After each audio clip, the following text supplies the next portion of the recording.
السلام عليكم ورحمة الله وبركاته أصحابتي حلي والبايدين تاي وناقصان كسو دوادا warbixinadii ugu dambeeyay ciyaaraha saaxiibayaal xalay waxaa jiray kulamo ka tirsan Champions League ee qaaradda Yurub.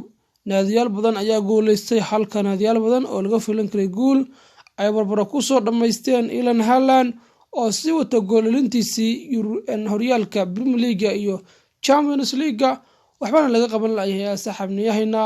ku soo dhawaada warbixinadii iyo wararkii ugu faahfaahsan saaxiibayaal. haddii aad tahay saaxiib ku cusub barteenaan, fadlan subscribe noo saar, waa ku mahadsan tahay saaxiib la jaanqaadkaaga. waxaan eegi doonaa saaxiib kulanka ka dhici lahaa ka dhacay Stamford Bridge ay xalay ku dheeleen Milano iyo Chelsea. kulankan oo ahaa kulan weerar iyo weerar celis ah, kooxda Chelsea ay ahayd mar walba awoodda kulanka ayaa xalay 3-0 ku qaraacday naadiga reer Italy ee AC Milan, markaasoo ay goolasho kaliyeen Fofana oo ah laacib daayar ah oo dhawaangal ku ah kooxda Chelsea, oo Miyangi iyo James. kulankan oo saddexdan gool ka kala yimid saddexdan ciyaaryahan ee saddexda macallin ka kala dheela ayaa saaxiibayaal kulankan lagu raayay AC Milan. marka horena kulanku wuxuu ahaa kulan ku biloomay weerar iyo weerar celis. Chelsea waxay moodaysaa qaybtii hore ee ciyaarta inay ahayd naadiga barashar saarayay kooxda reer Italy oo mar walba difaacaneysay macnaha daafac ku jidhay oo booran daafacaad adag dheelisay, halka kooxda kubadda cagta Chelsea ahayd mar walba kooxda wax weeraraysa. marka xalay kulankan waa lagu kala calaf qaaday, Chelsea ayana guushu raacday. Chelsea waa guusheedii ugu horeysay ee ka gaadhay Champions League ee xil ciyaareedkan, maadaama labadii kulan ee lasoo dhaafay ay soo qaadatay labada nooc ee ka tirsan macnaha kubadda cagta, badin iyo in laga badiyo ina barbara gashid ayay saddexdii kulan ee lasoo dhaafay soo qaadatay Chelsea kulamada ka tirsan Champions League. marka saaxiibayaal Chelsea xalay waa raysay, guul fiican ay ka gaadhay kooxda reer Italy ee Milano. AC Milan waxaa moodaysaa inay khadkeeda dhexe aad iyo aad ay ciriiri u dareemeen xalay, maadaama laacibiin badan oo reer Chelsea oo xirfadlayaal ah ay khadka dhexe ka dheeriyeen. khadka dhexna waxaa si gaar u aamulayay laacibka Kovacic lagu magacaabo, halka kooxda lagu magacaabo AC Milano ahayd mar walba kooxda gadaal kasoo difaactamaysay. marka kulankaas waa lagu kala baxay saaxiibayaal.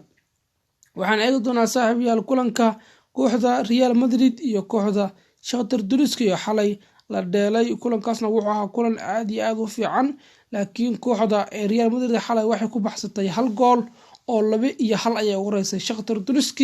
naadiga Real Madrid oo labada gool loo hormaray waxa uu kala lishay labada xidig ee reer Brazil ee Rodrigo iyo Vinicius Junior markay ahayd 13 iyo 28, laakiin isla qaybtii dambe ayaa laga yimid oo 39kii ayaa subkow waxa uu ka dhashay gool shoot ah oo inaban caadi ahayn.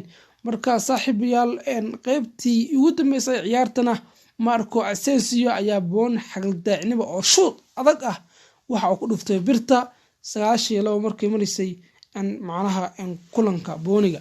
marka xalay Real Madrid waxay ku baxsatay farqi gool oo aad u yar, maadaama laga fiilay inay gool badan ku baxsato oo 4-1 ay dhalin doonto, laakiin xalay taa may dhicin oo 2-1 ay ku badisay kooxda kubadda cagta Real Madrid ee ku dhashay garoonka Santiago Bernabeu. oo xalay kulankan ka dhacay Shakhtar Donetskna waxay tusay qaaradda Yurub oo dhan inay awood leedahay, iyadoo away ana ay isdifaaci karto oo booni yar ama gool yar looga reen karo ay tusay dhammaan qaaradda Yurub saaxiibayaal. kulankii dhexmaray Benfica iyo Paris Saint-Germain ayaa isagana eegi doonaa, waxay ku dhamaatay 1-1. kooxda Paris Saint-Germain oo ahayd kooxda awayga ayaa waxa loo hormaray gool markay saacadu mareysay ama kulanku maray 22. Leo André Messi ayaa ugu shubay kooxda Benfica, laakiin waxaa moodaysaa goolkan inuu sii waarin oo Pereira ayaa 42 markay mareysay iska dhishay gool aan gool ahaa. marka waxaad moodaysaa Paris Saint-Germain inaysan awood badan lahayn, maadaama xalay uu dhaliyay laacibkeedu u dhaliyay Messi, Neymar, Mbappe, Hakimi, Verratti kulli waa dheelayeen, laakiin hataa Sergio Ramos waa dheelayay. marka kulankan Paris Saint-Germain waxaa dareemaysaa inaysan weerarkooda adag oo markaad eegtid xoog badan leh inuusan faqri badan ama wax badan uusan keeni karin. Juventusna kooxda Yuhuudda ah xalay dhagaha ayay ku dhufatay oo 3-1 ayay ku diray saaxiibayaal. waxay ugu doonaa kulankii xalay la yaabka ahaa ee Sevilla iyo Dortmund. kulankan waa kulan aad inaba aan caadi ahayn markii kooxda Dortmund oo away ahayd kuna sugnayd garoonka Sevilla ay 4-1 ku dhufatay kooxda reer Spain ee Sevilla. marka saaxiibayaal waxa mooysaa in kulankan uu ahaa kulan inaba aan caadi ahayn kooxda kubadda cagta lagu magacaabo Sevilla ay koox mar walba weer soo qaadaysay laakiin la daba marayay oo Dortmund waxa ay ku dhisnayd weynigooda Bony weerar raacasho ah. Bony mar walba aad meeshii laga keenay ku celinayo weerarkay qaadana natiijadu lahaayo gol ay ka dhilayeen kooxda reer Spain ee Sevilla. marka saaxiibayaal kulamadii saas ay u dhaceen. halka kale waxaan eegnaa kooxda Manchester City oo guul weyn gaadhay. laacibka Erling Haaland oo uu sii wato guushiisii iyo goolashiisii farabadnaa xalay 2 gool ayuu dhaliyay. 2 gool ayuu xalay ugu shubay. laacibka Mahrez ayaana soo raacsaday gool kale marka orgolo ahaa. marka saaxiibayaal laacibka lagu magacaabo Erling Haaland waa laga yaaban sanadkan wax la sameeyay waa la yaaban yahay. goolkiisii 19aad waxa la dhashay 19aad waa horyaalkan maraya 8 kulan.